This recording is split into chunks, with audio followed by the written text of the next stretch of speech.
काठमाडौँ आ तराई के शहर सब में कुछ दिन से अचानक बढ़ल प्रदूषण तनका घटल बा।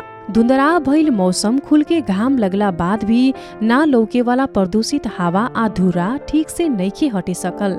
जाड़ के महीना ना उड़ियला तक आ पानी ना परे तक हवा में प्रदूषण रही।